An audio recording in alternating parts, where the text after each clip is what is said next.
Yo, my people, welcome back to the building. You already know what time it is. Another live stream. Sorry we're late. Lateness is greatness again. And this time, again, not me on purpose, people. Google just moving mad. And Tego got here before me. So I was ready. How are you, Tego, man? How are you? I'm good, man. I'm good. Just surviving this lockdown, just hustling. You know, behind the scenes, I'm always doing a billion different things. But obviously, we dropped the new Filthy yesterday. We've had a good reaction to that. People are mad at me. I don't understand why people just get mad at me. Man, you're producing bare shows, you know what I mean? Unscripted, you got Filthy Fellas, do you know what I mean? I feel like tell the people what it's like to be producing these shows, because I feel like they don't see the hard work behind the camera. And man, you're some high quality production stuff's going on. You've even got the lights in the background. Not me today. I've been like right now, like we're in. I mean, you came to the new studio, but you came when it was a building site, basically.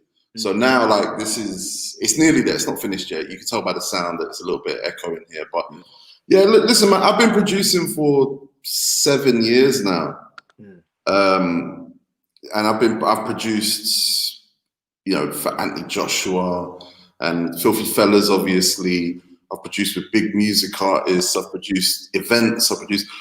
So for me, I don't look at like, because I'm on camera now and I'm just doing bits and pieces. And obviously, normally I would do a lot of other people's shows, but you know, I rate you.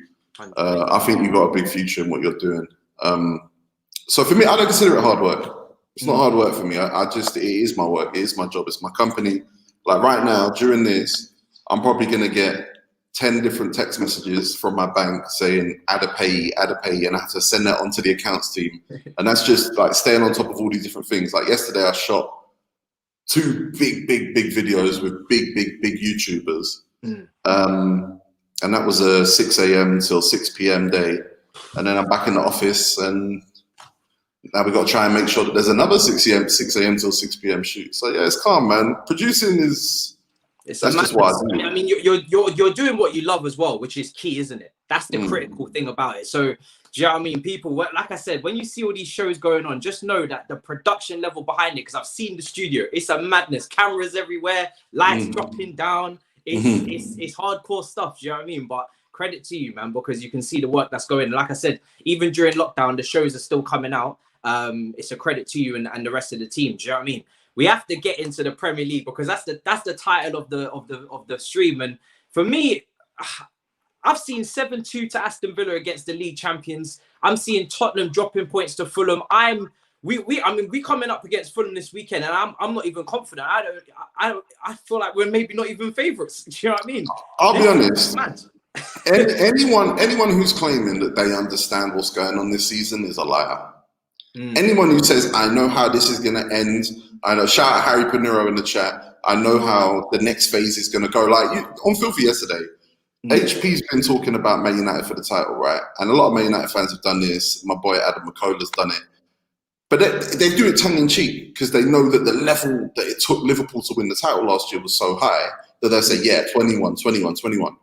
And I'm like, I love it because it rattles people. But then you get to a certain point, you go, right, halfway through the season, Man United top of the league. Yeah. Because they've lost 2 games. Granted, one of them was 6-1 against fucking Tottenham. They can win the league. And the only thing, Harry Pinero, sorry, the only bad thing about Tego is that he rates Nas. Harry, you got the wrong, like, you're talking about loons. But yeah, the only thing about, like, Liverpool is still there. Man City are picking up momentum, but then I don't know if I even rate it like that. And Man United at the top of the fucking league. Like, what's going? Like, anyone who wants to tell me, yeah, I know what's going. Like, oh, Chelsea are this and Arsenal are this, and no, you don't know. You don't. You're just you're guessing. 100%. I mean, there's so many variables at play. Like, we have to, obviously, we're going to get into it. We're going to go through it, because for me, it's very hard to even critically analyze this season because of all the freakish stuff that's going on. But at the same time, it has to be done because it's still football at the end of the day, and there's still standards. I got to go into the chat because the man them are hyping. They're ready. Do you know what I mean? I've seen reactions in the chat, but I ain't seen people this gas. Do you know what I mean? I'm seeing mad. They're gas. They know what you're about. They got questions as well. We got Ollie in charge. I don't really believe we can do it, but maybe we have a chance. I mean, you guys are flying high at the top, so do you know what I mean? Shout out Ahmad anyway. Do you know what I mean? I mean, we have to really, let's go into it. Look at this. They're loving it. They're loving it. People, bless up for the live chats. Get your questions in as well. And like I said, I'll go through all of them as much as I can as we go through the stream. I want to get into, we have to start from the top, Manchester United, isn't it? I mean, do you think this is what they're doing is sustainable? Because I personally don't even rate Ollie that highly. I can't bring myself to rate Ollie mad highly. But at the same time, he is top of the league and he is 3 points clear. Do you know what I mean? I don't know if this is the false position or what's going on, but I'll say this, right? I'll say this. And obviously, when you think about Man United, you have to think about Ole Gunnar Solskjaer. Somebody downstairs in the office downstairs right now was telling me this morning that she actually was coached by Ole Gunnar Solskjaer under 17s back in Norway. And she was like, look, there's a lot more to him in terms of keeping players calm, in terms of reading the game, and in terms of the levels that he used to work at as a substitute. There was a lot more going into his playing career than I think people take credit for. But also, he's actually put in a lot of work to get to where he is. Now, I'll make fun of him. I'll 100% make fun of him for getting Cardiff relegated, for going back to Mulder and not winning the league. Because a lot of people don't realise he actually won the league in the first spell. He didn't win the league in the second spell. And then going on loan to Manchester United, where really they just needed a PR pickup. They didn't need a fucking long-term manager. They just needed someone to get the fans on side. But the fact of the matter is, they've lost 2 games this year. And I said it on Filthy yesterday. Harry Maguire is one of the top 5 centre-backs in the league right now. No way! In the world. In the world. I mean, in the world. And I get it. And I get it. Like, someone has to be the first to say it. And I'm probably not the first to say it. You probably find someone on a United show somewhere. But he's the captain of the top-placed Premier League team. The players who play alongside him, they've changed. Like, it was one guy from Sweden, then it was another guy from Ivory Coast, then it was another guy from Sweden, then it was the guy from Ivory Coast. And you're going, what's the consistent here? I get that he's not Van Dijk. I get that he's not Laporte. I get that he's not beautiful in that way. I get that he doesn't have the pace that FIFA players would like. Harry Maguire is playing at a world-class level. Sorry, if Man United lost 3 games, sorry, did I get that wrong? I thought it was 3 games. Oh yeah, well, give or take. Still top of the league. No, that's fine. Correct me. I don't know. When it comes to Maguire, I can't give him that title because I feel like Man United this season, and I've seen him this season, he's made so many errors. You look at that goal where he dragged Luke Shaw down with him. Do you know what I mean? You look at him for England where he makes mistakes in possession as well and he gets caught high up the pitch. He doesn't even have the pace to play in a high line in a top team. I know Saeed, United Central, as well, would probably agree with you. I don't know if you've heard of Saeed, but Saeed is always talking about Maguire. He's saying, you know, he's a top defender. For me, he just has to be a good. I level him as a very good centre back in the Premier League. I couldn't give him any higher than that because I just feel like. Shout out Jay Spurs. Shout out Jay Spurs who says there's a lack of quality in centre backs. There 100% is, and the thing is, the centre back model now that we aspire to is Virgil van Dijk. It's unrealistic. Like I'm a massive Thiago Silva fan. I've always loved him, and ultimately he is on the other side of his best games, but he's still class to me. There's no young Thiago Silva in the game right now. There's no young Virgil van Dijk in the game right now. What you have is a load of players that are very fast, a lot of centre-backs that are very fast, very good at the things they do. They don't have the brain that Maguire has. They don't have the patience. They don't have the consistency. They don't have all these different things. And Harry Maguire is actually young as well. Like, for the amount of experience he's got, to be the captain of Manchester United, he's actually very young. I think there isn't, I don't know, man. I think there is this levelling out that needs to happen. I think it's come from too much football on TV, where centre-backs can be super watchable. Like, maybe the standard has dropped a bit. You might, 100%. You know what I mean? The standard of defending is a little bit shambolic at times. You know what I mean? I feel like we used to be able to name world-class defenders back in the day, we used to be able to name them no problem. They were all over the place, from your Rios, your Terrys, your Campbells, to your Maldinis, your Nestas, your Carlos Poyos. You know what I mean? We used to have an array of defenders to list off that were top 10, and they were all pinnacle world class. And then you could even probably come up with a top 20. Now, like you said, we are starving. Do you know what I mean? We are starving a little bit. But yeah, but you're right, and that is definitely the case, and it's an international thing. But also, what needs to happen is people need to level out their expectations and figure out what centre backs contribute to results. Because again, I will talk to a Chelsea fan right now. What impact has Thiago Silva had on your club? I think Thiago Silva's had a big impact, especially in our winning run, in our 17-match unbeaten run, and the leadership and the fact that he's improved Zuma for me. You know, from the playing out from the back, the way that he's been able to break the lines, we've been able to switch play and actually progress the ball from the back, but also the organisation, the structure. You know, set pieces defending wise, the way that, you know, when John Terry used to play, we used to do the simple things very well. You know, the near post clearances, you know, just the positioning, because he wasn't very fast at all. Do you know what I mean? John Terry was not fast. Put him in a high line and things can get sticky. But Absolutely. His positioning and his left foot passing range and everything was just so clean and crisp.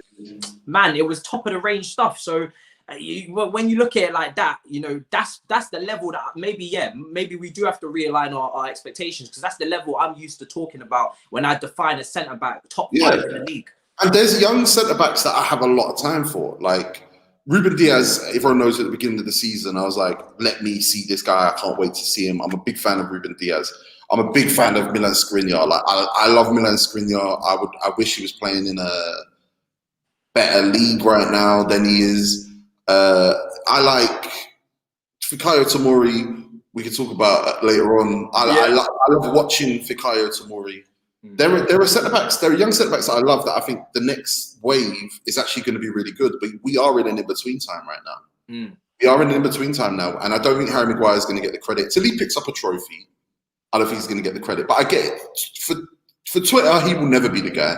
For FIFA, he will never be the guy. And I'm not rubbing out people who say he's shit, because I get what you lot are saying. Yeah. And I get that he's saying he's playing at world-class level is going to rattle people, because also people do not want Manchester United to be considered in the world-class bracket right now. It's making them mad, and I get it. I've been there. I can't lie. But when you look at it and you say, who can't Man United beat? Like, Man United got Liverpool coming up. Who wants to come in this group and say right now in this chat, Man United will lose? Harry, and believe it. And believe it. They're not going to believe it. They'll say it. They won't believe it. Harry ain't gonna say it. Bai is the greatest man in the world, apparently. Do you know what I mean? Bai's a bad boy, by the way. He is a bad boy. Without the injuries, I'm telling you, like that guy, there's something there. For me, out of all United centre backs, I would say he has the highest potential out of all of them. But obviously, the injury concerns go on, and we know all about that at Chelsea as well. Eunice talks football, my guy. You know what's mad? United haven't lost Premier League games since November the 1st against Arsenal. They've gone under the radar silently. I mean, I don't know if they've gone under the radar, because you're on Twitter as much as I am, Tego. Their fans talk. But they're joking, though. But bro, I'll be honest. I rub out fans. Like, I got engaged with Chelsea Twitter for the first time really this year, and I think there's so many people that are influential in Chelsea Twitter, like yourself, who you will always skew positive with your team. You'll always be like, look, I can see the cracks, but let me just give you something positive to focus on. And that's very unique to your to fan bases on Twitter. Manchester United fans, they've been joking all year, but it's been pissing. Liverpool fans are so pissed off by Man United fans who have just been busting jokes all year. And I get it. Man United fans are bad on Twitter. They're bad. They turn on their players. They argue with each other more than anything. Like Pogba versus Bruno. That's a Man United fan debate. That's what me and you ain't having that debate. I don't tolerate them debates. You know, Hudson-Odoi versus Pulisic, I don't get involved. For me, once I see two quality players in my squad, I leave it there. Do you know what I mean? I'm not interested in who's better and all this. Like, nah, they can coexist. Do you know what I mean? It's like Rio Ferdinand said, you've got two things that can coexist. Just enjoy them both. Do you know what I mean? And some people made a meme out of it, but it's true. Yeah, I mean, look, at the end of the day, my point, Arsenal fans are obviously terrible. They're just terrible. Like, and we know that this is clear. But Manchester United fans now, and Manchester United as a club, it's just let them ride their wave. Yeah. Because Chelsea were up, now they're down. I say hopefully, like I'm invested. I'm not invested in Chelsea because I'm not a fan of Chelsea. But I'll tell you that when you talk about Hudson-Odoi and Pulisic, you're talking about, okay, these are players I'll pay to watch. Chelsea have got a shitload of them. Manchester United actually don't have that many players I'd pay to watch. But you go to Twitter and you ask them, is Aaron Wan-Bissaka good? No, he's a liability. Is Maguire good? No, he's shit. Is De Gea good? No, he's washed up. Is Bruno good? No, he's wasteful. Is Pogba good? No, he's finished. You go through the whole team, you go, okay, they're top of the league with the shittest team ever. Standards are high. But there's no point me talking about like Man United to non-Man United fans at this point, because they'll tell you every one of their players is shit, which is bad. Well, I guess then you move very swiftly on to Liverpool, and we was having this discussion I was having this discussion with Rance yesterday, and we was talking about the potential decline of Liverpool ever so slowly. Even this season, they've had a lot of injuries, to be fair, so potentially that's why there's even a title race to begin with, because we've seen when they've gone, you know, through the thickness, through the rough times, they've still been able to rotate their squad heavily. And if anything, Klopp as a manager just brings their 11 up, regardless of who they start at times. But there have been some chinks in the armor, like I mentioned, the 7-2 against Aston Villa. That doesn't happen. That just doesn't happen in a normal season. It's a freak of a season. But we spoke about it, and we looked at, you know, the average age of the team, and we looked at the key players moving on 29, 28, 30. You know, your Salahs, your Firminos, your Manes, your Van Dijks, etc. And then we look at the pressing that they've done over the years. 4 years at the top of the game, from the Europa League final that they lost all the way up until the Premier League win, back-to-back Champions League finals. Do you think that we're starting to see the decline of Liverpool ever so slowly? I mean, it's premature, but it's a discussion because, like I said, there's always a turnover, isn't it, in cycles in this league, in this country, in terms of clubs at the top. I don't think it's the decline, no. I think, and I said this on Filthy this week, and it's something I've been thinking about for a few weeks now. I actually think there are players of a certain age who are quite pace and press reliant, who are hitting this kind of second, third, middle phase of this season and running out of steam a bit. I think I look at Aguero, I look at Aubameyang, even Mo Salah, Hector Bellerin, these players that are a bit faster, a little bit more pace reliant. The lack of pre-season for a lot of these guys is catching up to them. And I think the clubs are managing that in ways that we can't necessarily see. I think the clubs are taking players out of the firing line a little bit. Clubs are letting players get a little bit of rest, get a little bit more in training. And I think with Liverpool, you know, they wanted Timo Werner, right? They wanted Timo Werner because Mo Salah and Sadio Mane were going to the African Cup of Nations. And Klopp said, look, this guy can play left, he can play right. I mean, we don't like seeing him play right, but he can play right, he can play through the middle. It's kind of like the Salah Mane replacement dream. In the end, they said it was too much money for what they wanted. And then when the COVID thing hit, it was like, is African Nations actually going to happen? Is this going to be a problem in the short term? Let's move this forward. And they went and got Diogo Jota. Diogo Jota is perfect for Klopp's system. And I personally believe Klopp will always know who to buy for his system. I don't actually love the Thiago Alcantara signing. I love it because I get to watch him. Like, I feel like everywhere he goes, we all just kind of politely applaud and he's doing because like he can't start every game, and maybe the Premier League has caught up with him a little bit. But again, that might be the same thing. He's 30 plus. He showed his quality at times, though, isn't it? The quality is undeniable. The quality is undeniable. But Geordie reckons that Klopp's going to leave at the end of the year. Okay. I mean, it's a bit of a hot take, but I don't know. There's something to that. Because we've seen these 3-4 year cycles, 3.5 year cycles of managers. But I'll say this, and the reason I'm not losing faith in Liverpool, and I get that people will be invested in the idea that this hasn't gone the way it went last year, and it hasn't going the way it should be going, and all this stuff. I did a shoot with Jurgen Klopp right before COVID shut everything down. And I got to sit for an hour and just listen to him and see him and watch the way he communicates and everything. I couldn't be more confident in a manager than Jurgen Klopp. He's a brilliant man. He's a brilliant man. Like, his philosophy, his soul, his being is brilliant. But in terms of football, his understanding is to me, from what I can see, is he will always find the player. Like, look what he's done with Robertson. Come on. Yeah. Whole city, bro. And do you want me, and this is another thing that rattles people, and they don't want to hear it. It's cool.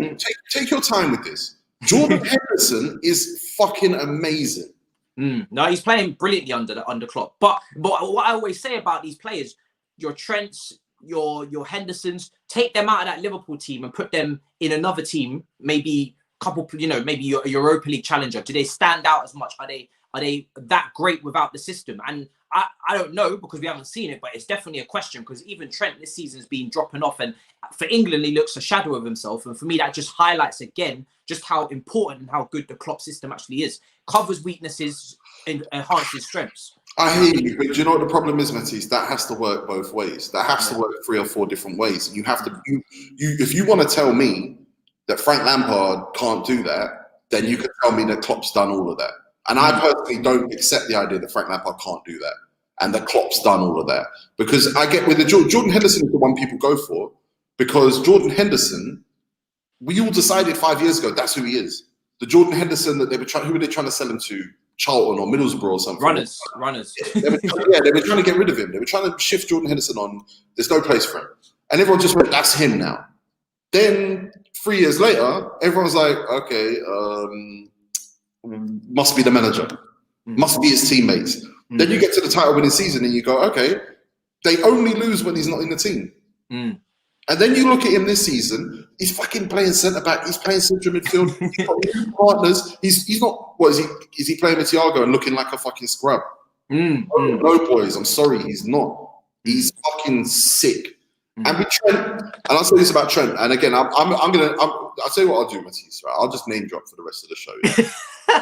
Go on. I went to Trent's house about 3 years ago. Yeah. And he'd just broken into the team, whatever. He's one of the most competitive people I've ever met. Really? I'm talking about he wants to win everything. He wants to get to the end of the driveway before you. He wants his Uber to leave before yours. He's like, I've got to win. And everything. Yeah. And if people want to say, his system, blah, blah, blah, blah, blah. You put him in midfield. People talk about him being a midfielder. You talk about him being a right winger. Yeah. Bro, put him there. Give him time. He'll nail it. He'll master it. That is not. I don't think there's a comp for him in this country. He's not really an English style. The mentality is not really English style. He is a bit, he does have that. Yeah, he does have that way about him in his mannerisms. I think English football in general, mannerisms plays a big part. If you run harder and you tackle harder, that does get people going. Do you know what I mean? They do tend to resonate with you more. If you have a slouch about you, or you have a mannerism about you when you get the ball and you're a little bit more nonchalant about it, do you know what I mean? It's just like, don't know about that guy. Do you know what I mean? And you have to be playing well to do that in England, otherwise it's a wrap off rip. But to go back onto your Thiago point as well, I think the signing for Thiago made sense to me, because I saw Liverpool as this high-intensity team, just game year in, year out. They're just running the hardest. The yards are being put in, the pressing. And I thought to myself, maybe they're bringing in Thiago. Perfect timing, by the way, maybe for a pandemic, because more fixtures, congestion. We need to slow the game down. We have to have different tempos in our team. And there was no one in that midfield for me that could really get the game by the scruff of the neck and take it at their own tempo. And that's something that... Yeah. And also the creativity centrally as well, because their chance creation has always been out wide. So I thought... For a season like this with fixture congestion, to bring in a player like Thiago was quite intelligent, because you're telling the rest of the team, yo, at times we can, for 5-10 minutes in the game, calm it down and we can change tempo when we want. But at the same time, the average age of that squad, it is nuts, and there is going to be a moment where Liverpool have to turn over their squad. I think the average age of that squad would have been nuts maybe 10 years ago. It's actually not nuts now. Like 33, 34 is not what 33, 34 was 10 years ago. And we're not talking about 33, 34-year-olds, about 29-year-olds. And when it comes down to it, Diogo Jota is not 29. Trent Alexander-Arnold is not 29. Curtis Jones is not 29. What's the kid at Blackburn? Harvey Elliott, not 29. There's already stuff going on. I just think, I get it. I get shout-out rants. I get what he's doing. But I don't think he's being sincere when you really look at that team and say, well, is Curtis Jones one of the best under-21 players in the league? I think so. I think he's probably top 5 right now. And he's able to come in and develop under very little pressure because of the talent around him. And I would say the same about Diogo Jota, who, I'm biased, football manager. He won me the Euros. So I'm a Diogo Jota man, like him cutting him from the left. We got to do what we got to do. He's a beast. But yeah, look, Thiago's going to pay off, I think, probably this season. But look, they need to win the Champions League. They need to win something this year. I think they need to win the Premier League in front of their own fans, because last season when they won it, I felt it, but I didn't feel it the way I thought I would, in terms of I wasn't in my feelings, because it was so quiet. The whole season, the end of the season felt so like just dead. I didn't really gravitate to the situation. I kind of was just like, oh, it happened. And even when they celebrated, there was not. I don't know. Maybe you felt it more. Come on, man. Bro. They won the league before COVID, bro. What? I know, but let's not pretend. And it lost the journey. It's like, you know the goal. You get to the end of the rainbow and there's no gold. It's like, I don't know, man. Was it worth it? I will always say this, Matisse, right? Liverpool fans, and I'll say they're the only fan base I'll say this about. They know how to do it properly, because I remember when they started the season with Paul Konchesky and Charlie Adam and I would talk to my Liverpool fans at the start of that season. They'd be like, challenging for the title. And I'll get so mad. They're like, no, you're fucking not. You're gonna be shit. You're gonna be shit. You're gonna be shit. And then the next year, similar thing. Fucking Kenny Dalglish, Roy Hodgson, challenging for the title. And you're like, what the fuck is wrong with you? So when they actually challenged for the title, bro, they were so enthusiastic. They were so happy. They were so passionate. And Looms on the show is a great example of someone who's just like, bro, I've been waiting for this for my whole entire life. I've got it now. So I get that not winning it in front of your fans is mad, but it's a new normal at this point. Let's not pretend that we understand what's going to happen at the end of this season, because we don't. Like, we saw the main doctor in the country talk about autumn next year. Like, there's still a mad stuff going on that the whole way through this process I haven't guessed. New strains and whatnot. Yeah. So with Liverpool winning the league, bro, you couldn't tell Liverpool fans they could be happier, bro. They're so fucking happy. They're so fucking happy. I just think they need to win something this year, because we saw Arsenal in the 2000s win the league, then fuck it up, and win the league the next year, and then not retain it. And then Liverpool win the Champions League when they should have won the league. Then they win the league next year, get knocked out by Atletico, should have won that game. Massive letdown for them. And then in a one-leg Champions League knockout tournament that they did in Lisbon, Liverpool win the Champions League probably. I get Bayern might be a bit better, but Liverpool win the fucking Champions League. But this year, the league or the Champions League has to be won for them to really sustain that dominance. And because there's always rumors about Salah wants to leave to Real Madrid and Mane wants to go. And I don't see it. I don't see it, but I just think they can afford it. Yeah, I mean, the reason why I don't see it is because I think Salah and Mane appreciate what Klopp, again, the importance of Jurgen Klopp for their careers and where he's taken them. And I know it goes both ways, but I think they realize themselves how important they are in that system. And I think from where they were at Roma and Southampton to where they are now, I think they appreciate that.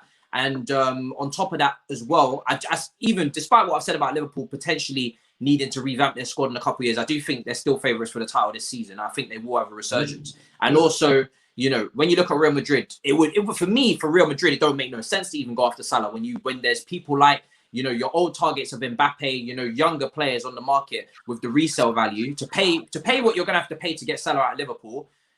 Financially, in this climate, it don't make no sense because there's no resale value in all these things. So listen, man, you look at Eden Hazard and you say, Real Madrid, should you go and buy the most on-form player in the Premier League this summer for stupid money? I would relax. They need to build in other areas, and I think that's the truth about a lot of teams in Europe right now. Barcelona. So when you look at the Premier League, which is the highest paying league, it's as affected by COVID as any other league. Don't get me wrong, but from a commercial perspective, it's going to recover faster than every other league. The chances of the Premier League actually draining players to these leagues is actually minimal anyway.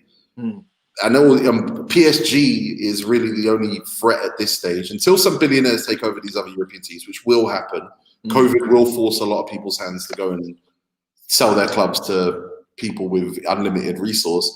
Yep. I don't get what a Salah would get out of leaving Liverpool. Yeah, I completely agree. And we got a question here too. Who does Tego support? You want to bait the team out? I don't support anyone. You don't I'll tell you who I support more than anybody right now, because I'm from South London. I've always had a soft spot for Crystal Palace.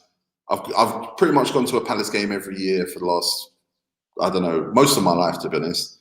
I got a lot of love for Crystal Palace. I got a lot of love for. I just like teams now. I like players. I like teams. I like momentum. I don't support football. You're just enjoying. People don't believe me. Yeah, people don't believe. People think it's like, oh, I can get away with saying shit if people don't know where my heart really lies. Like, oh, bro, it's not that deep. I just don't support anyone. We'll get on to Chelsea soon, people, but it's good to speak about all clubs. As you know, on this channel, we like to try and cover more than just Chelsea. And I think the league in general, like I said in the title of the video, Chelsea's including that. We'll get to them.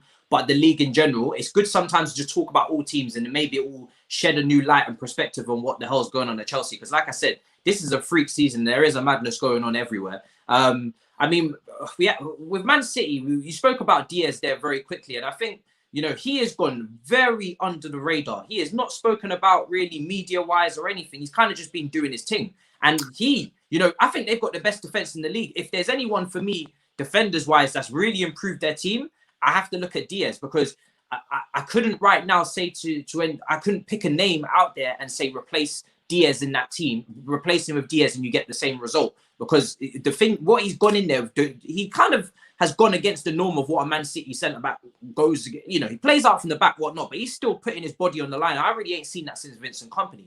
Do you know what I mean? I got a lot of shit from fans when I said that I didn't think Laporte was the second best centre-back in the league. I got a lot of shit from players, like Champions League legend players were sending voice notes, pissed off that I didn't. My thing is, Laporte is quality, but he's never shown me that he's the second best centre back in the league. Never shown it to me. It's all in my head, and it's all in. I think a lot of people were like, "Oh, he plays for Man City, so he has to be the next guy after Van Dijk," which is a stupid thing that you've all invented for yourselves. If I challenge it, you can't do it. What Ruben Diaz has come in and done, and I love Ruben Diaz, and I loved him at Benfica. I discovered him on Football Manager.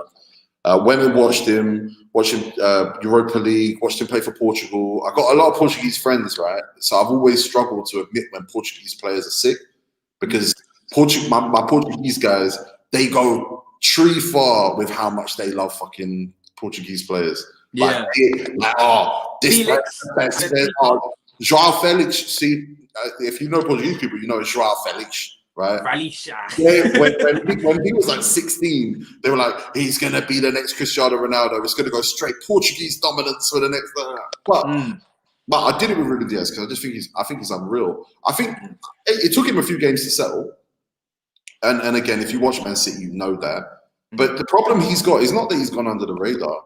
It's that barring 3 games this year, Man City have been totally unwatchable. True say. I think back, I watched them play West Brom. I watched them play West Brom, it was 1-1. And I felt like I could have been watching, I don't know, Wolves versus Tottenham. It was they've been a little bit more conservative this season. Do you know what I mean? Ties extra tight, a little bit more compact. And apart from when they played your team, obviously. Yeah. When they didn't play a striker, they were very fluid in the field. Bernardo Silva came inside, which is where he should be, and they just blew all over you. Like, it was nuts. Yeah. But that's the reason why I didn't want to talk about Chelsea. I mean, that City team that City team there that played that day and played the way they played, I thought this is again. It's my. I think I'm like a super capitalist or something, right? I would pay to watch that. I wouldn't pay to watch the Man City that beat Brighton the other day. I'm not paying for that. I'll give me my fucking money back. I'll pay because even like honestly, start roughing people up. And when people say, "Oh, you're a Chelsea fan," no, I like the way Chelsea play at their best. That's probably my favorite team at their best. It's Chelsea. So when you talk about Ruben Diaz, you talk about somebody who brought in that stability, and maybe all those points that they saved from him being at the back, doing what maybe they thought Laporte would do. He's done it.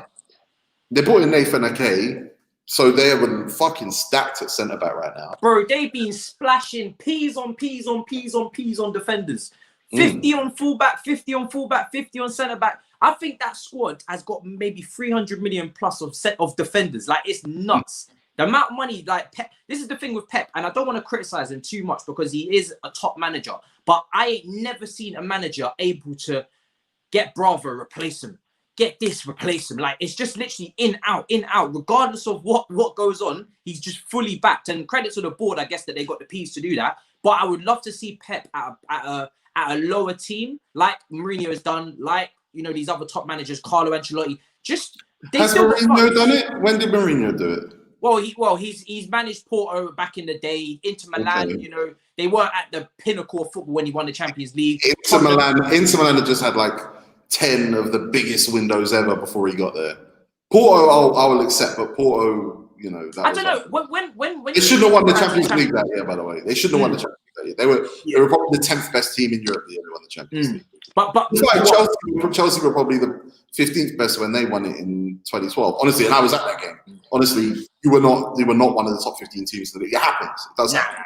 It was wild. But I think, well, Mourinho for me, to a more extent than Pep, has at least not taken the best team in the country every time. Pep always takes the best, most influential team in the country at every single given opportunity. And I'd love to see him, even if it is to drop to a team that is third, fourth, just to see how it works. Do you know what I mean? Because I have no doubt that he can implement his philosophy at a lesser club, but it's the funds for me. It's the amount that he's able to pump in regardless every single time. I would love to see him just, you know, not, you know, don't suffocate him, but take a little bit of the peas away from him. Just a few dollars, and you know what I mean? I hear you. It's fantasy. My problem with that is that right now I'm watching a Pep Guardiola with the handbrake on, trying to be the smartest man in the fucking room, and I hate watching it. But for like 12 years I've had this Pep Guardiola guy who, Barcelona at their best, no one's ever seen anything like that. And then Man City at their best, the Premier League's rarely seen anything like that. Now I'm watching him play this fucking hesitant fucking let's win 1-0 football, and I'm like, this is not what I signed up for. So the idea of him managing a fifth place team and taking them to the top or whatever, I get it. I like it from a let's tell the story perspective, but I'm here for the best being the best and playing the best, and so when that Messi transfer goes through to Man City, you're all for it. Right, could you imagine? Could you imagine Messi or Ronaldo or Neymar or one of these guys in the Premier League? Like whatever the Premier League's got, it ain't got one of them. Virgil van Dijk is actually the closest we've got to one of those players. Yeah, I do look back and I miss the. I would have wished that Ronaldinho, you know, Ronaldo, these Brazilian dons come to the Prem one time. Kaká, but it never happened. Do you know what I mean? And probably, you know what I mean, something to say about the sun. The weather don't really, smack around here. No, I agree with them. No, but Robinho dropped it. He came to Man City and he weren't feeling it. He was like, nah, this wasn't really what it was meant to be. Do you know what I mean? So. 100%. Potentially, that's something to that's a reason why. And I say this to every one of my English-based brothers and sisters. We're the stupid pricks who choose to live here. Have you been outside today? Yo, bro, that's not humans aren't supposed to be in that shit. Yo, imagine being in Manchester. Manchester. I spent a lot of time up there. Imagine being in Manchester today, being a footballer, getting into training at 7 a.m., getting out on the pitch, running around. You ain't got a game for 3 days, but you just, mate, fuck that. Bro, I wasn't one of them guys. I used to play for Lewisham Youth back in the day. Shout out Lewisham Youth, because that's where Joe Gomez started before he went to Charlton. If you know them from South East London, you know them, the green and black kit.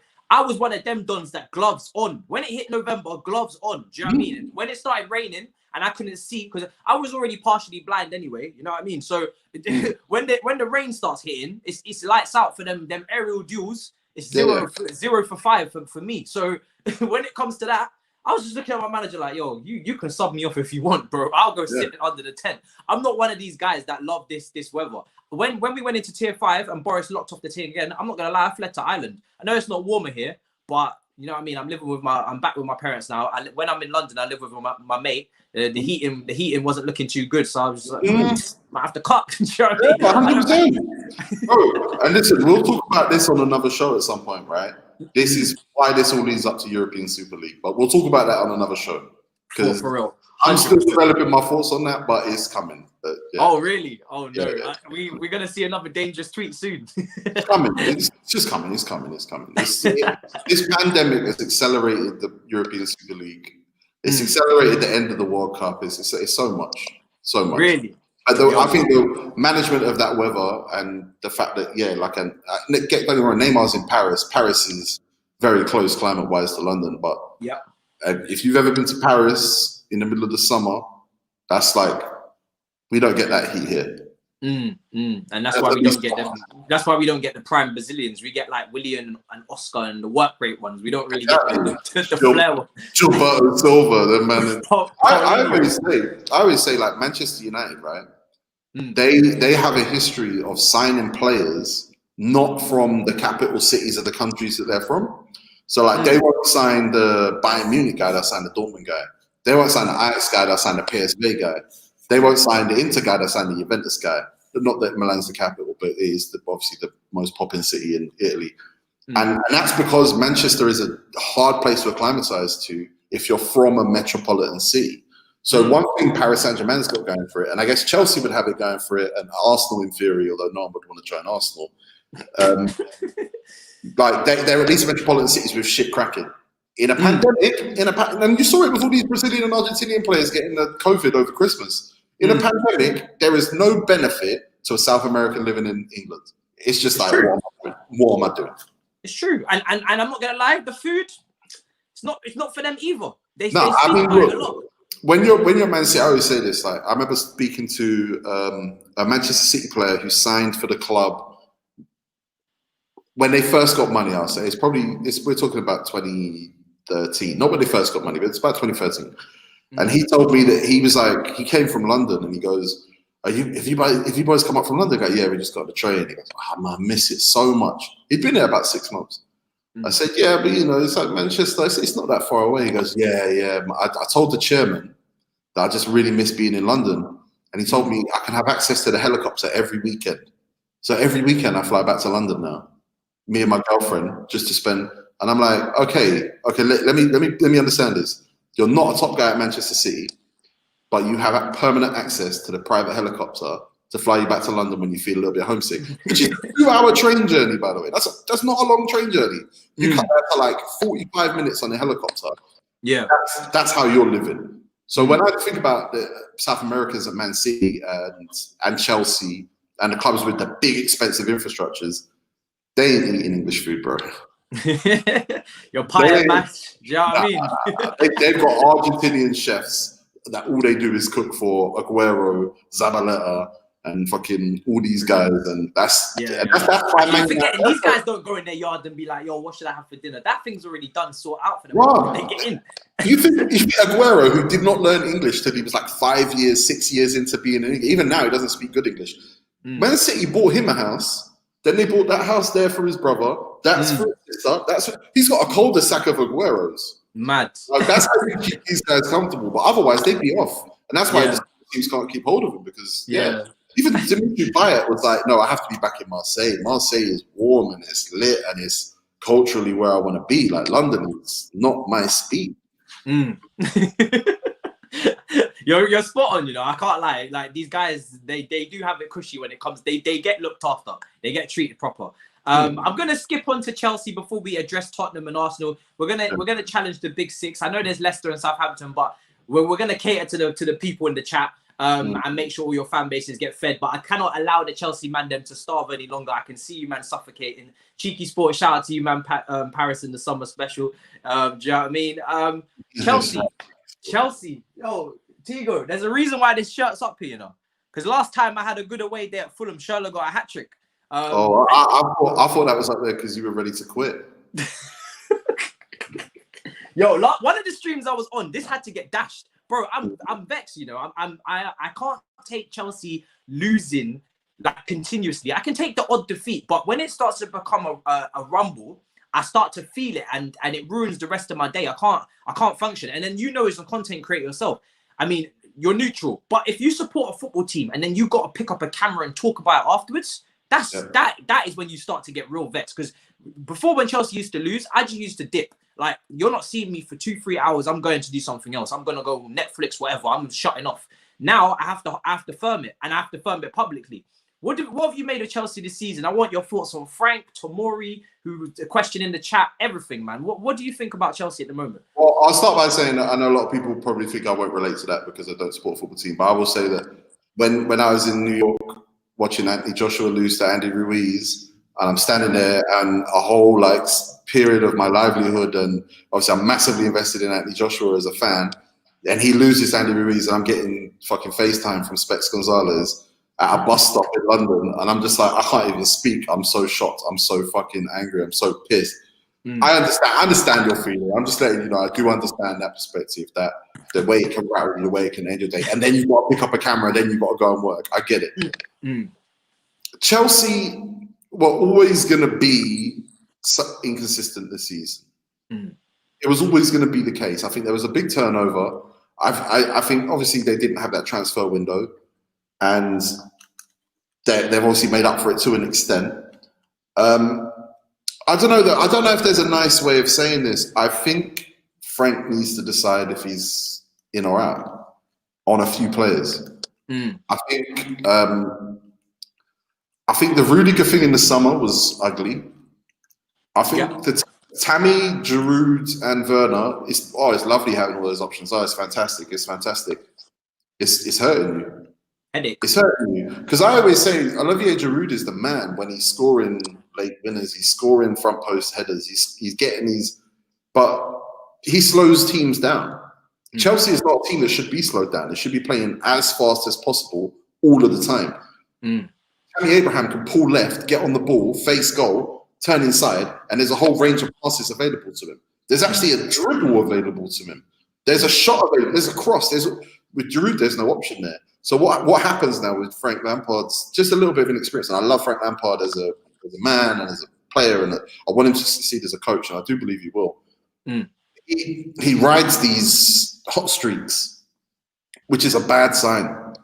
When Giroud went 2 goals in 2 games, or was it he scored that hat-trick, and then he scored in the next game, then it was like, did he score 4 in the Champions League? Scored 4 against Sevilla. Yeah.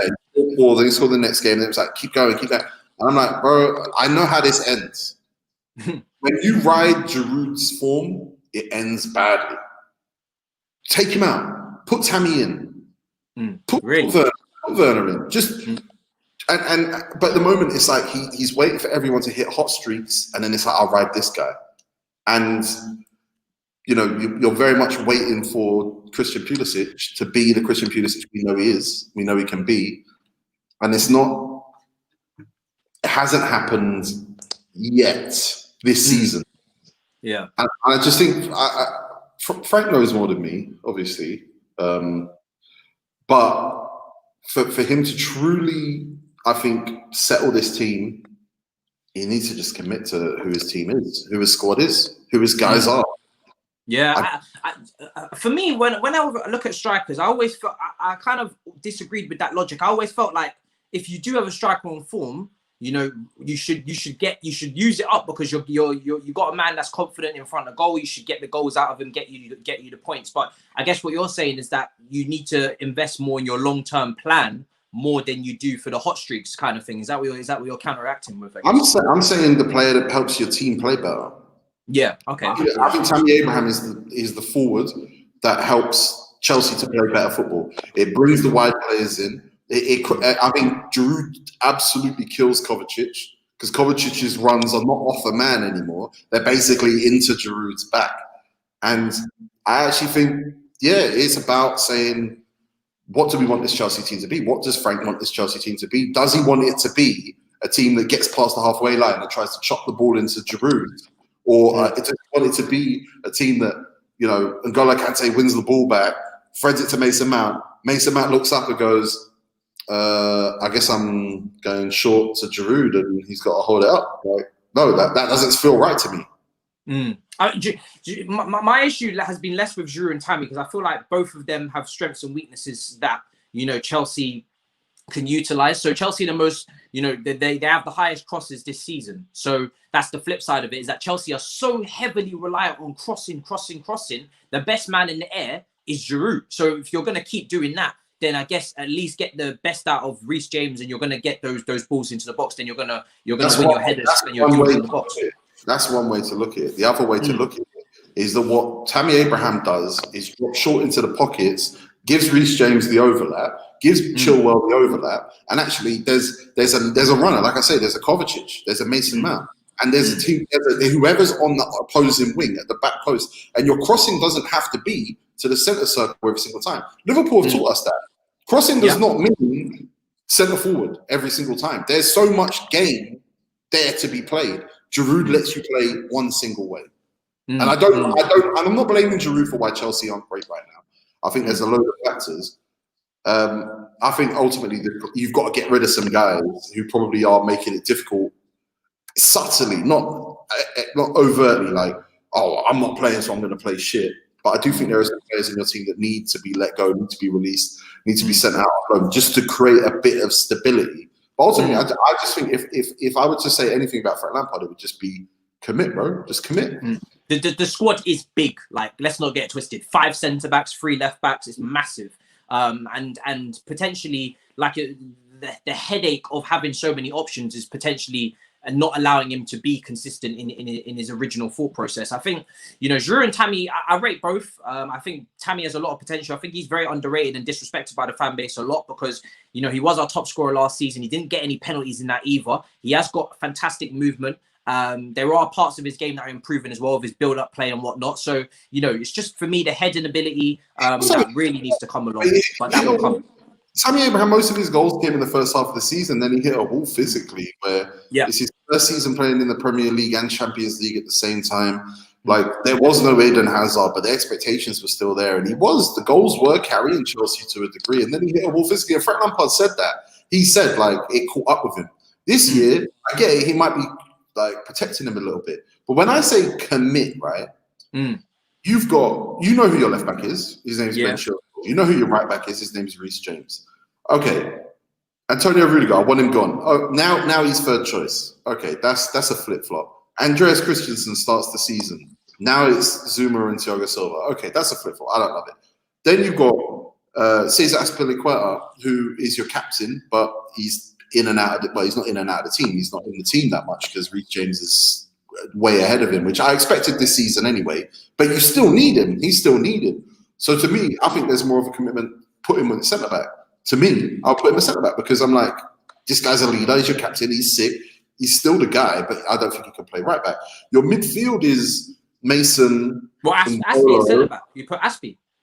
Yeah. I think he's too short because, when we played the back three under Conte, we played a back three and Aspie played the right side of that. I remember we had a very good season defensively. We were very, we played a lot of counter-attacking football for that part of the season. But there were times where Aspie was exposed by this cross that would come in from the right. And I remember Eriksson, exposed him perfectly. That cross from the right to Dele Alli's head.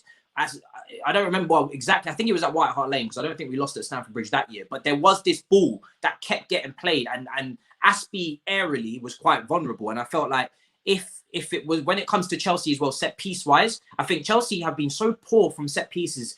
Not this season, but the last 2 seasons when, Kepa and Rudiger and David Luiz was part of that, I guess, with Sarri. Even that season, very poor as well. We struggled. We were bottom 3 for set pieces, goals conceded under Sarri. I think because of that, Chelsea have tried to go again with that defense where it's like big, tall, strong. You know what I mean? Like they've gone back to that because Aspie in the air, it would be a little bit sticky. But this is where it comes back to what I'm saying about commit to how you want to play. Because I think I see the way Frank wants to play, but I don't think the players he's picking match that. Yes, I agree. I think when we talk about Fikayo Tomori, he should be learning from Thiago Silva right now. And I get there's probably an issue. There's probably something that's happened between Frank and Fick. I don't think something's happened. I just think the decision's made. Let's move on. I think Fikayo Tomori would probably rather move on. There's rumours about loans. There's rumours about transfers. And I'm not. And like I say, I would never get into the business of just like guessing about this shit. Like if I know something, I'll find a way to let people know stuff. Like I do find stuff out. But look, when it comes down to it, I think the team that the Chelsea I think that I want to watch and that I think can play. We're not allowed to see it right now. We're seeing something else. We're seeing Frank be a pragmatist. He's learned a lot from Jose Mourinho, and he's learned how to maybe set up for the worst case scenario to not be as bad as it can be.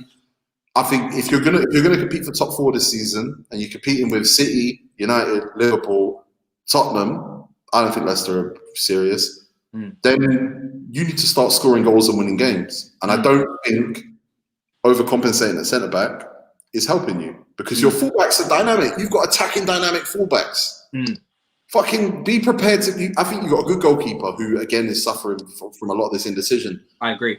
You just go and fucking score goals and win games. You've got Pulisic, one of my favourite young players in the world. Callum Hudson-Odoi, one of my favourite young players in the world. Tammy Abraham, one of my favourite young players in the world. Yeah, you've got Kovacic, who I thought was going to be the best midfielder in the league this year. I think again, he's just keeps running into fucking walls, and I'm kind of waning a little bit. Mason Mount is he's a ridiculous player, a ridiculous underrated player. You got N'Golo Kante, the greatest. This is what I'm saying, and this is what I'm saying. Get on the front foot. It's not happening right now. This is what I'm saying. Chelsea fans will say, we need this, we need that, we need this. We're linked with Upamecano, we're linked with Declan Rice. I'm like, cool, but we got a lot of ballers in the team already. There's a lot of depth. Do you know what I mean? This is a very deep squad with a lot of players. Most squads, probably maybe 18 other teams in the Prem would say to us, cool, I'd love to take your depth. I'd love to take your overall squad and work with that. I think the last point on Chelsea there you have to get into is Timo Werner. I think that's the one signing where I think utilize the player and you can get a lot out of him. We've seen Aubameyang, Vardy in this league use their pace in behind. We've seen Salah and Mane, that system, their pace. Pacey forwards can get goals in this league. And Werner, not wanting to be too much involved in the build-up play and the dribbling past the man. It's cool. We've seen that with Aubameyang, Vardy as well. That you can utilize it. But I am worried about how Frank how he's gonna put him in this team, and he's been almost forcing him in there at left wing for months now, and it hasn't been working. That's the same old saying: keep trying the same thing, get the same results. While Hudson not been ready. I agree that it hasn't been working. It has been working. It just hasn't been finished. Like, don't get me wrong. This period you're in right now, no, it hasn't been working. But nothing's been working, and I think you should always be careful. I said this to Arsenal fans. I said this on Filthy yesterday. You talk about Willian, you talk about Aubameyang. Don't try and diagnose the symptom when the whole thing is sick. Your whole team is sick, and you want to act like this guy's got a cold. No. Your whole team's got much bigger diseases than this. Timo Werner, when Chelsea were playing well, was playing very well. When you're playing badly, he's playing very badly. But it's very dangerous to say Timo Werner's the reason. And again, Jordy said this on Filthy yesterday. His misses were not costing you games. They were misses at bad times, like in terms of that would have been great for your confidence. That would have been great for your confidence. Timo Werner has been a decent Premier League player. I think he's still got to be a lot better, and he's got to add that finish into his game. But he should be playing. He should be playing from the left. I mean, it's tough because you've got Pulisic, you've got Callum Hudson-Odoi, but as a left-sided forward, Timo Werner should in Liverpool's system bags 30 goals. That's the difference, though. Do you not think he's too deep? Because I don't mind him being on the left. I've said this. I don't think he goes lone forward and becomes a different player. I don't think he's even a lone forward anyway. Because at Leipzig, he played second striker in a front two anyway. So for me, he's not a lone forward. He's not going to bring everything that you want in a lone forward in every given game. But do you not feel like he's too deep? Because he's involved so much in he's not a winger. Do you know what I mean? He's like you said, he's a left forward, and there's a difference there. There's this difference to distinguish, because obviously Pulisic and Hudson-Odoi are natural, actually wingers, and they can be more involved in the build-up, in the dribbling, in the passing of a man.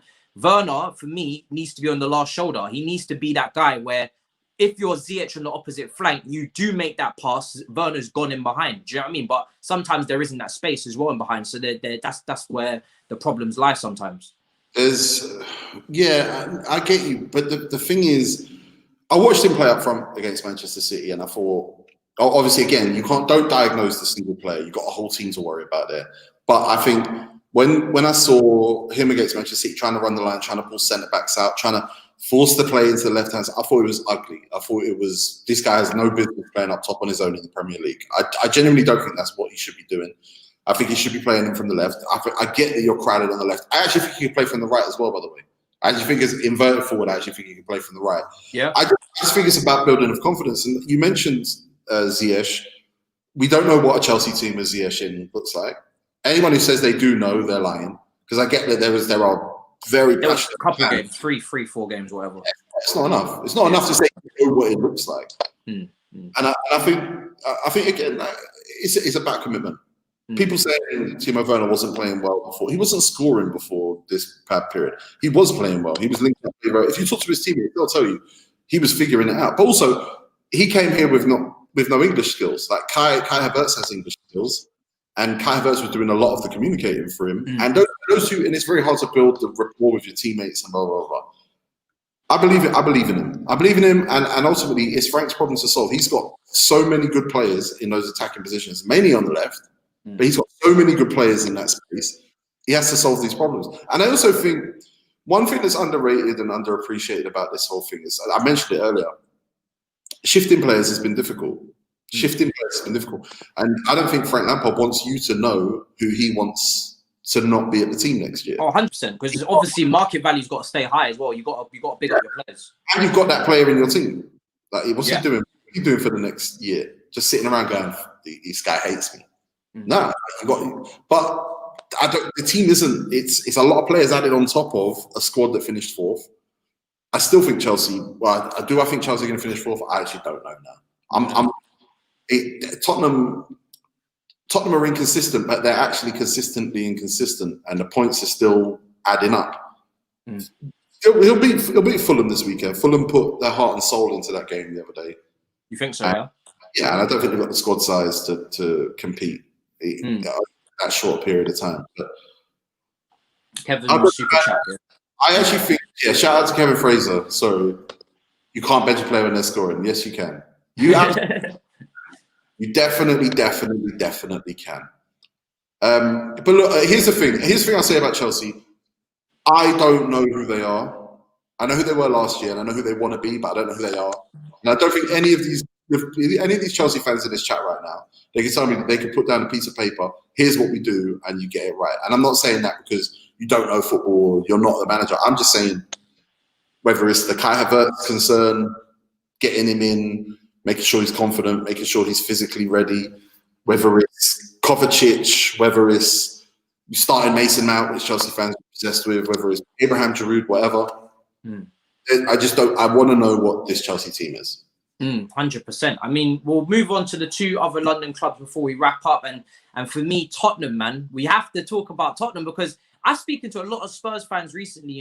Tottenham Toe, shout out to him. He's on weekly, and it seems to be a split about expectations and style of football, and do they actually, believe long term in Jose Mourinho's methods? Because you look at Son and Kane, XG, outperforming, ridiculously. So they're scoring more goals than maybe they're warranted or they should be. So that kind of feeds into the narrative that, Tottenham are unsustainable where the goals that they're getting at the moment. But at the same time, it's a manager who's got them to a cup final now. They're one game away from winning their first, proper trophy, and it's still the minor trophy of England, but it's still a proper trophy. It's not the Audi Cup since 2008 when they won the Carling Cup as well. So he is bringing that mentality, and you see him getting rid of players like Dele Alli potentially, who's maybe the mindset's not quite right.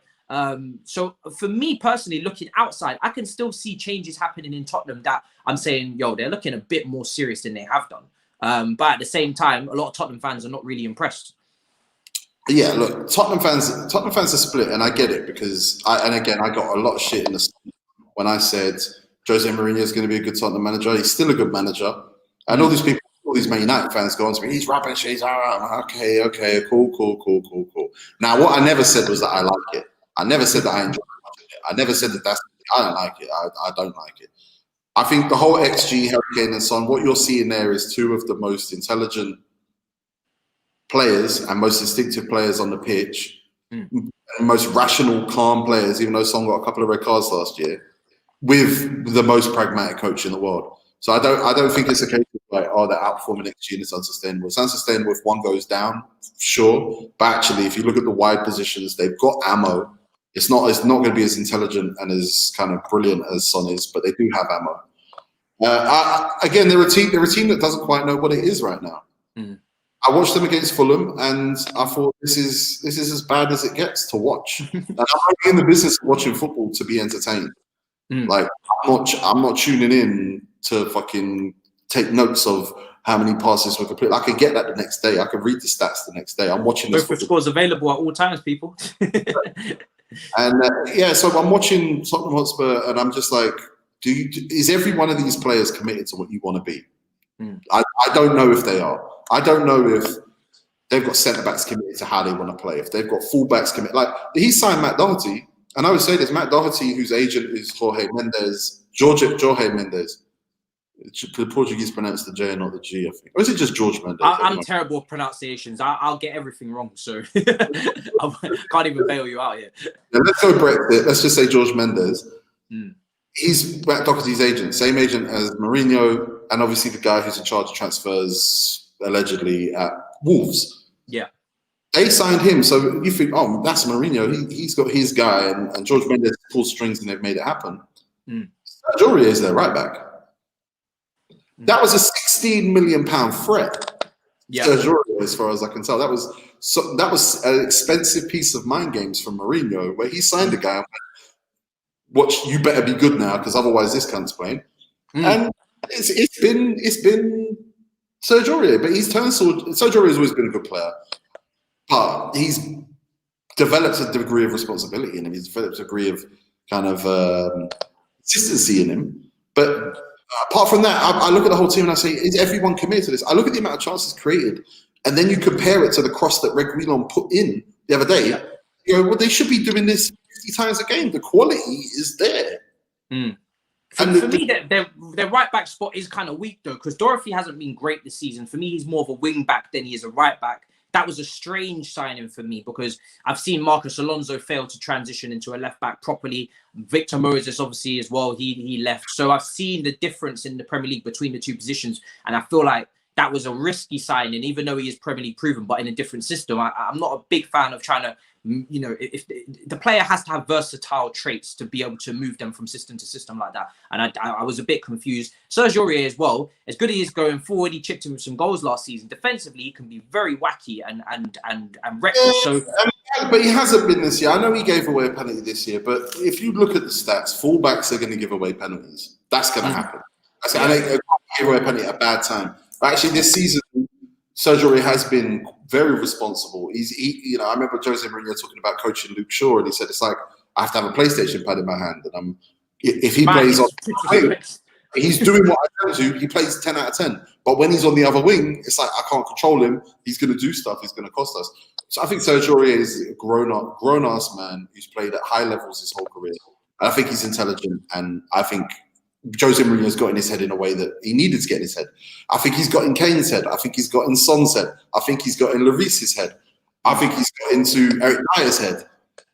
He needs to get into. He's got into Ndombele's head. Although I still think there's a level that needs to go on there for Ndombele. But it's like, how many players' heads does he need to get into before it becomes that team? And I think Man United fans will tell you, "Oh, I expect." If they don't win the league this year, if they don't finish top 4 this year, then he's a flop and blah, blah, blah, blah, blah. But he actually has to get to grips and get to control all of these players. Because at Chelsea, he did that. At Chelsea, the players bought in. Like Drogba went to war for him. Lampard went to war for him. Terry went to war for him. And I could go through the whole team. They went Blackhand as well. Yeah, different clubs as well. Go through every one of this. Apart from Manchester United, when a few of those players did go to war for him. A few of those players were fucking in love with him and still are. Scott McTominay being an obvious example, but then there's the Matiches, etc. Jose Mourinho, again, he's had a rough summer. He probably hasn't been able to sell the players he wants to sell. I think he's bought the players he wanted to buy. I think the Gareth Bale thing is a bit of a test there, because that has to come good.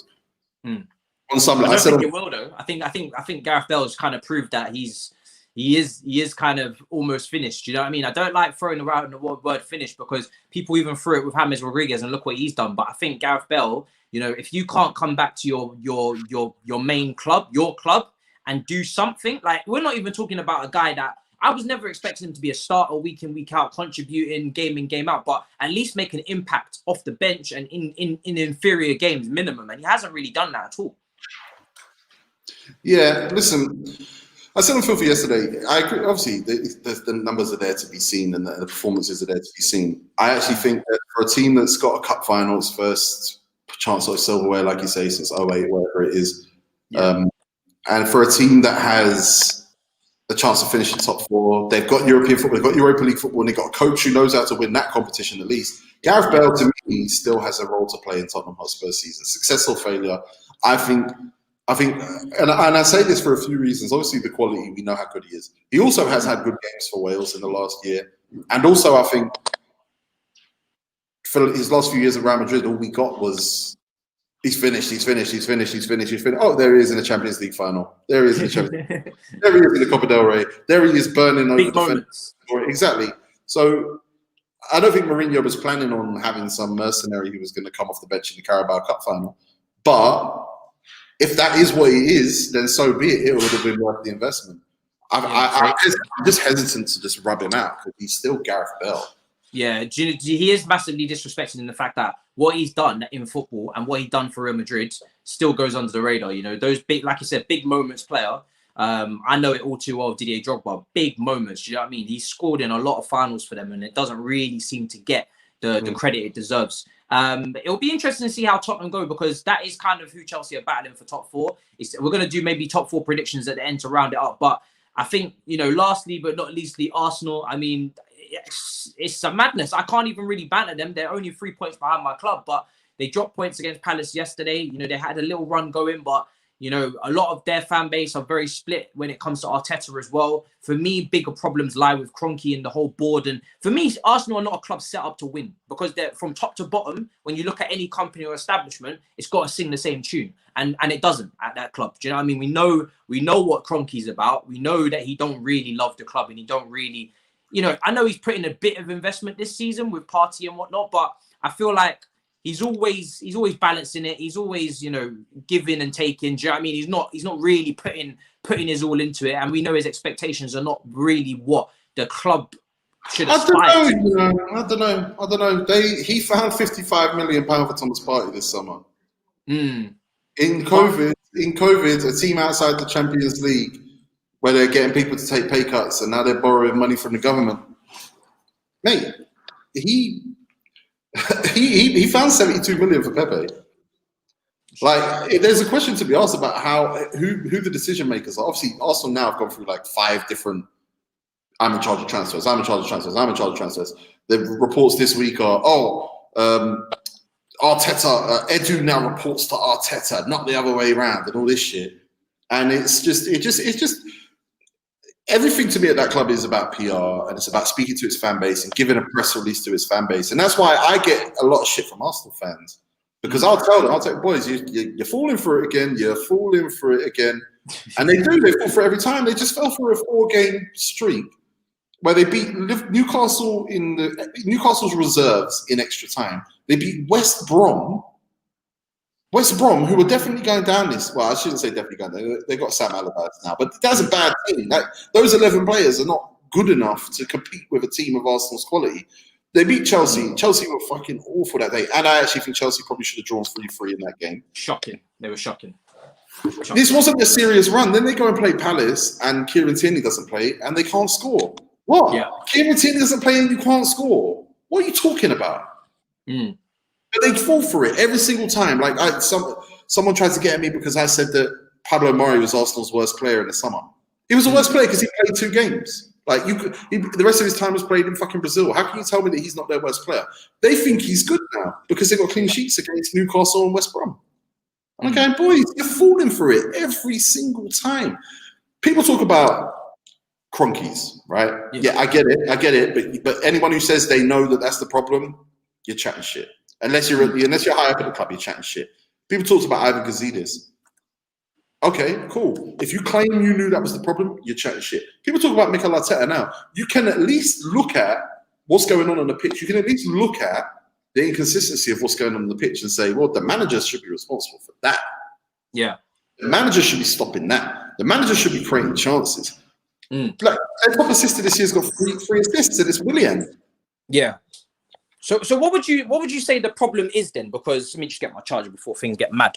What would you say the problem is? Because they clearly underperforming this season. They're 11th, and someone's got to be accountable for if they don't progress. Like you said, they've spent their money. So where would you apportion the blame? Because I'm looking at it like, yo, Arsenal, I know they're not a top 4 club anymore. They've kind of become a Europa League club, but there's still got to be, expectations of you got to finish in a certain place.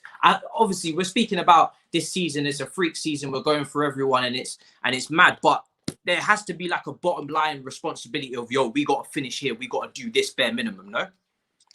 I don't know, man. I don't know. Look, I expected them to finish 6th this season.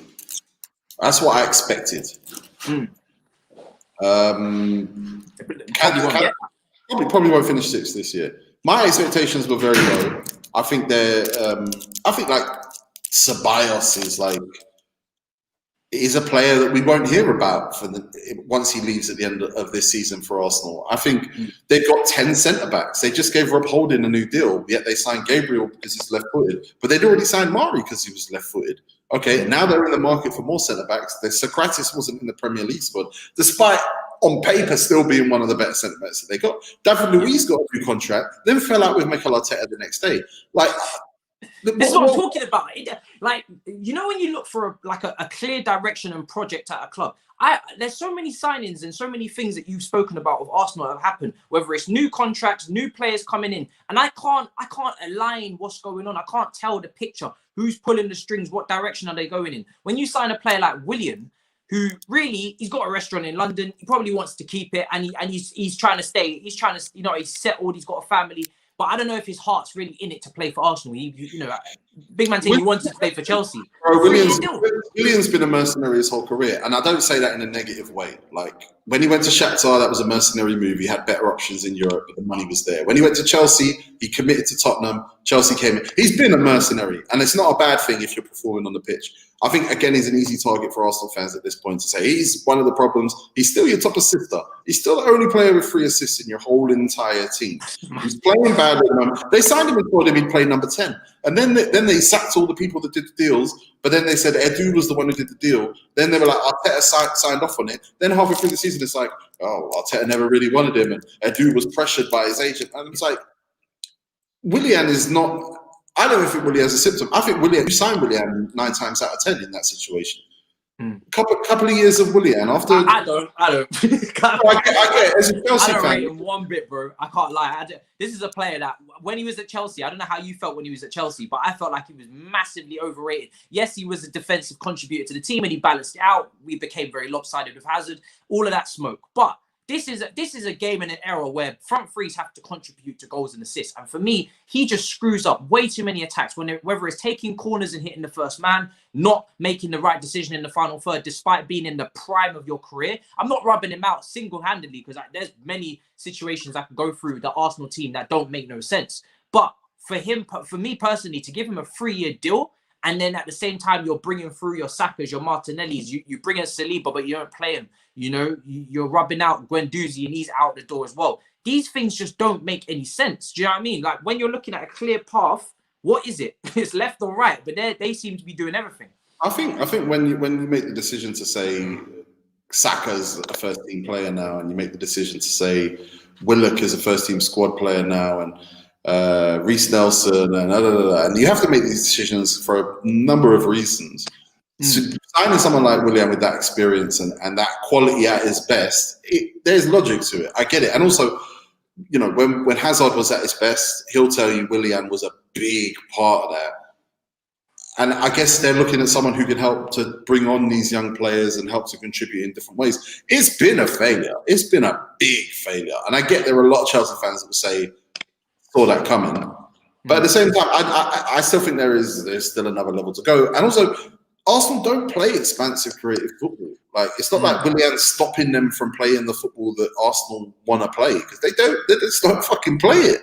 Like, Willian on the pitch or not, they don't play the kind of football that Willian was at his best in. They don't play the kind of football that Arsenal fans think, if we had that kind of football, maybe Willian would be good in. They are a slow prodding, confused attacking team. They don't have an attacking plan. They had an attacking plan last year. I remember they lost to Tottenham right after the pandemic kind of first hit, and when we came back from Project Restart, they lost to Tottenham. And in that game, Jose Mourinho said, target the right back, get the ball across to him. So Son get in behind that. And then Kane, when Son's inside, you go in behind that. We'll just keep pumping balls into that channel, because that's where clear identity going forward. Yeah, Tottenham kept putting it into the box, kept cutting inside, kept making passes. I think they scored both their goals that way. Should have got a penalty that way, and they won. Right. The next day, Mikel Arteta went, "I've got a new system, guys, and it's one midfielder drop deep, one striker go forward, left side tap that side, attack that side." Aubameyang picked up a shitload of fucking currency. That's that system. Wherever you are on the pitch, find the left channel, find the left channel, find the left channel. Once that kind of got rubbed out, and I think there's a lot of real. I think Aubameyang is tired, and I think obviously teams are a lot more savvy, and also Arsenal's lack of threat on the other side from a goal scoring perspective means it's easier to defend against. They ran out of things to do, and now I think Arteta's waiting to get pumped by another team so he can steal a system. And that's disrespectful. I don't even mean to be that disrespectful.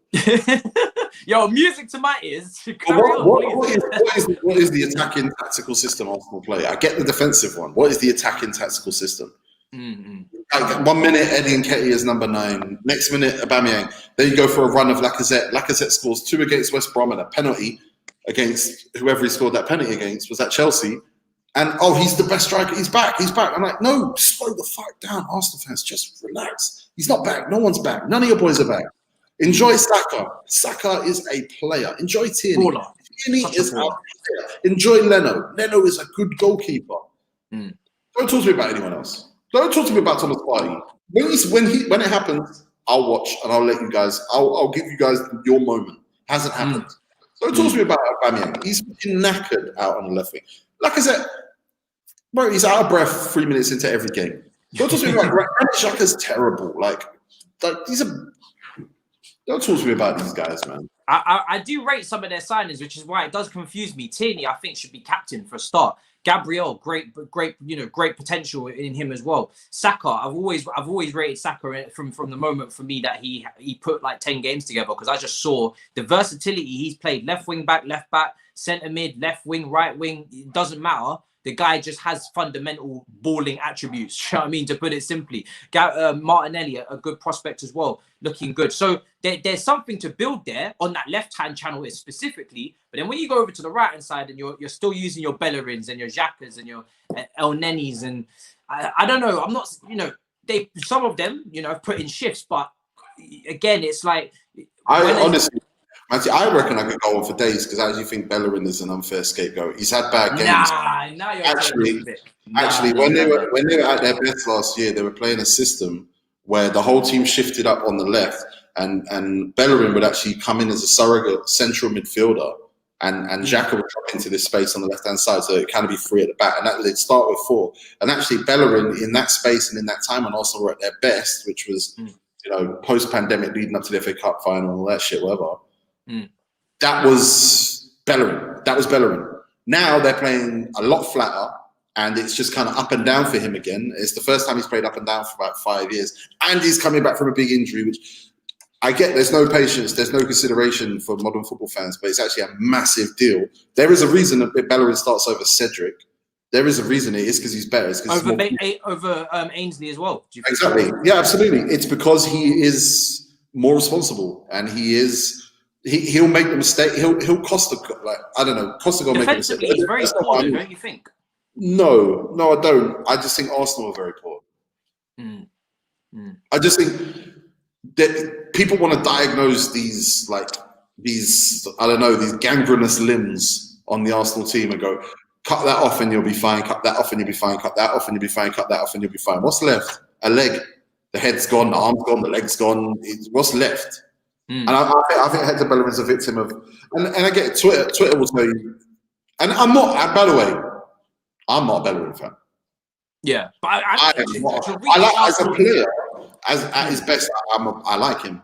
As a person, I'm not a big fan of Hector Bellerin. I just look at the player and I look at maybe, I worry, I question, mentally, concentration wise, defensive attributes. Is he going to take Arsenal to the level? It's not even, like I said, there's multiple people in this team. Willian, I still don't believe, if you're striving to be that team that get back into the top 4, players like Willian and Bellerin on that right channel will not aid you or not enhance your chances of that. That's really where I see it, where it's like there's certain men in that team that have been kicking ball for a long time now, regardless. I know there's been injuries and whatnot, but they've been around the block for long enough now for you to know, okay, maybe this is his ceiling, and yet they still persist with them time and time again. Are we expecting Bellerin in a year's time to come out of nowhere and do a Carl Walker? I don't think so. I don't think we are. I think you will.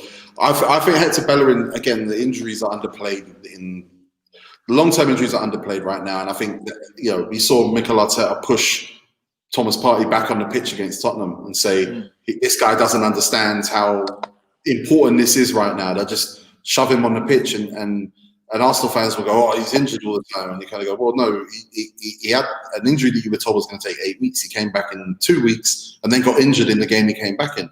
I don't think there's a lot of consideration for the impact injuries have on players, especially players who play with pace. I think Hector Bellerin actually came back, broke down, got injured again, and now he's back on the comeback trail. I do think he will have a high level season once he's fit. Okay, and that's fair. And I actually think he's improving every week. I have to sympathise with that point, because even at Chelsea, we've had big ACL injuries in recent years, whether it be Loftus-Cheek, Hudson-Odoi, and I can sympathise with that point, because it does take, when you're talking about players that rely on their speed, rely off standing position and doing those quick bursts, and Bellerin was a very, very quick player. It is very, he was rapid, but it's difficult to see them long-term injuries. Then they affect the game, they tweak the game, and maybe potentially, a player that, relied on his pace to get himself out of jail a lot of the time, maybe if you take away the pace of Wan-Bissaka, if he got a big injury, what would happen there as well? So, that's a point to be made. Kevin says, love this man from watching Filthy, 100%. Mad the GOAT for always keeping it fresh with the variety of guests. Appreciate it, bro. 100%. Do you know what I mean? It's not everyday Chelsea. Do you know what I mean? You want to talk about multiple clubs because there's multiple perspectives to have on the game, and it's just more interesting. Let's keep it real. Do you know what I mean? Shout out Kevin, man. It's not exactly the most entertaining January transfer window of all time. so it's You'll get there. You'll get there. Because there's no money, but the panic still exists. Facts, exactly. The mentality in football ain't changing. Like, all these teams right now looking at each other like, okay, thank you for not panicking. Thank you for not throwing money around and making our fan base start shitting itself. Thank you for not. Because ultimately, you're not selling more tickets by signing a player right now. You're not. All you could do is improve what's going on the pitch. But they will panic. The panic will come. The last few days, listen, they shouldn't have spent the money they spent in the summer. They shouldn't have. You see it now. Like, they thought they'd be back out on the pitch by now. Anyone, like, I always say this is people probably would be saying this, right? When the pandemic first hit, Google told their staff, you work from home till next summer. Google said that. Who's got more information? Who's got more information in the world than Google? Yeah. So when Google said that, I said, okay, I'm not guessing. I'm just waiting. So now we're approaching spring and we're still here. There's no fans in that. Brighton had 2,000 fans for a little while. We got a new strain, bro. New strains. They're talking about new strains. I just check out. I'm just like, cool. You guys get what you get. They shouldn't have spent the money they spent, and it was fucking stupid. And now all these teams have overloaded with players they don't want.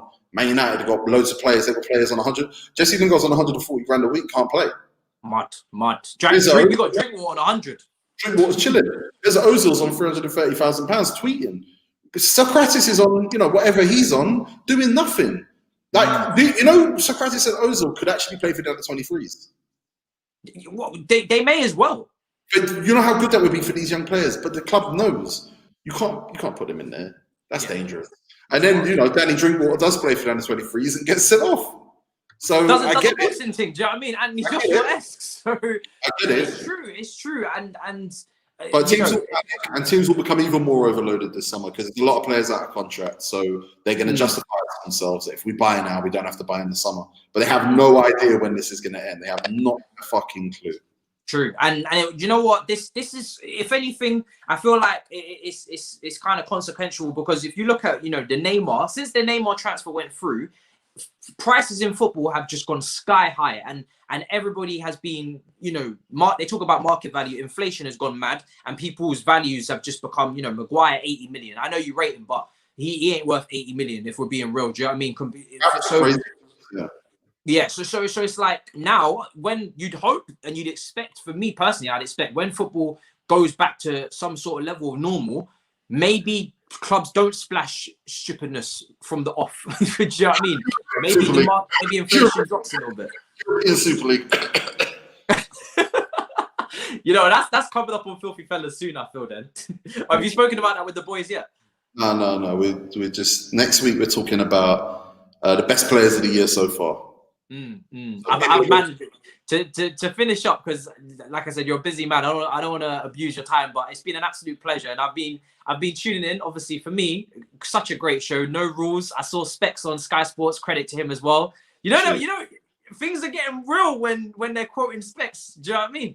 We don't give a shit about Sky Sports. We never wanted their approval. Do you know what I mean? Like, we exist because they can't do what we want to see done. So it's mad. Brian Swanson's quoting Specs. It's mad, and we love it because it's like fucking out of nowhere. That's mental. But actually, I would rather watch you talk about football than watch 99% of people on Sky.